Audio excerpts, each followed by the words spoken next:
De l'atelier relié. Les ateliers reliés de Concoré. Voilà. La fête des chiottes, c'est parti de l'idée qu'il y a beaucoup de gens qui nous réclament de la sûre pour leurs toilettes sèches. Ça se développe de plus en plus dans la région. On voit des gens qui arrêtent de faire leurs besoins dans l'eau, de façon à continuer à boire l'eau. Et comme on a un silo d'aspiration centralisé, c'est difficile à ouvrir pour sortir juste un sac. Donc on profite de l'occasion, quand le silo est plein, on le vide et on fait la fête des chiottes. Et chacun repart avec sa sûre, là, les sacs qu'on voit devant nous. Vous avez beaucoup d'invités. Il y a quand même... Une bonne cinquantaine, 50-60 par là. Tiens, on voit un autre. C'est une fête plutôt entre copains? Oui, c'est une fête semi-privée, on va dire. Voilà. C'est la première, depuis qu'on a l'atelier, c'est la première fois qu'on vide le silo, donc c'est la première fête des chiottes. Donc là, pour s'entraîner, pour se roder un peu, on a invité les gens qu'on connaissait. Et on a un cahier sur lequel, alors une partie des gens qui sont présents, pas tous, mais une partie s'était inscrit à l'avance sur le cahier pour être prévenus pour la fête des chiottes, pour être sûr d'avoir leur sûre.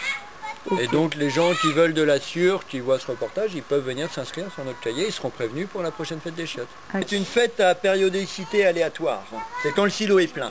Et donc, le silo est plein tous les combien? Si les gens veulent des copeaux, il faut qu'ils viennent nous donner du travail et ils ont des copeaux plus souvent. Voilà. Ah bah voilà, vous êtes un bon commercial. Quelques petits mots sur l'entreprise. Alors notre entreprise ici, les ateliers reliés de Concoré, c'est une coopérative artisanale. C'est-à-dire que nous sommes 3 artisans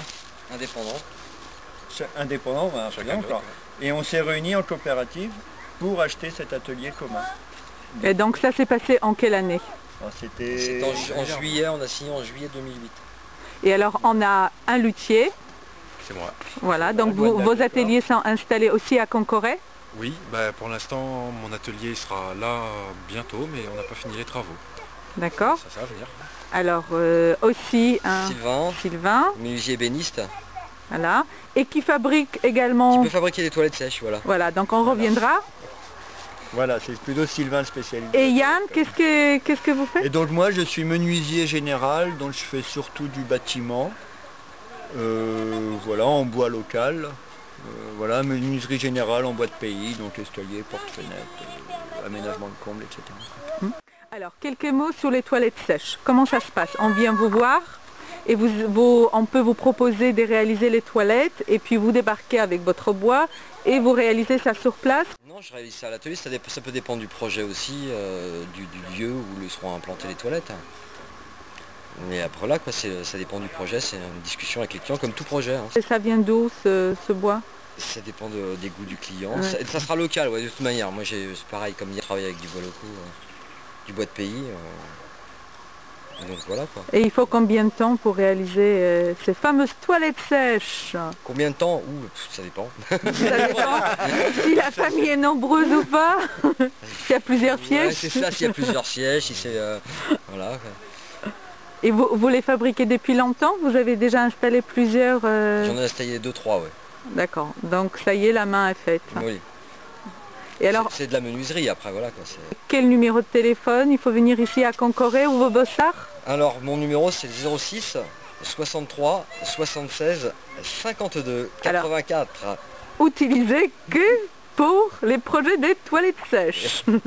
Et autres, hein, je suis menuisier ébéniste, je peux faire des cuisines, je peux faire de l'agencement. Voilà. L'entreprise, elle était lancée grâce au Cigale, je crois. Oui. Un club d'investisseurs, donc, et en fait, on a aidé un petit peu, pas modestement, mais à la création des ateliers reliés de Concoré. En fait, on peut dire que les ateliers reliés et la Cigale, ça a été un peu une rencontre simultanée. Il y a ce projet de créer les ateliers reliés, en même temps, il y a ce projet de créer une Cigale. Hein, la fonction d'une Cigale, c'est d'investir dans des projet, j'allais dire, un peu alternatif, un peu différent, coopératif, qui crée du lien culturel, et qui est en rapport aussi respect de l'environnement. Et donc cette rencontre a fait que les ateliers se sont créés et qu'également la cigale s'est créée. Puisque créer une cigale, c'est bien aussi de la créer en rapport à un projet. Si on la crée que sur une idée, c'est un peu plus difficile à mettre en place. Donc voilà, c'est le premier projet dans lequel on a investi.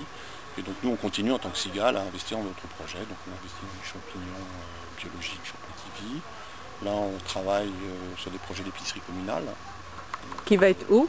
Il y en a un à Augan, qui est un projet très ambitieux, c'est un projet collectif, qui a vraiment une ambition justement de créer du lien social et d'essayer d'inventer véritablement une économie locale et rurale nouvelle. Et vous êtes où avec ce projet à Augan? Là, on les a rencontrés une première fois. Ce projet, ils sont en recherche de financement. C'est-à-dire que le projet est non défini dans l'idée, dans l'esprit. Maintenant, il faut qu'ils arrivent à trouver les financements. Sachant que nous, on participera, mais c'est pas notre participation qui sera décisive, puisqu'en fait, on est quand même de très petits investisseurs.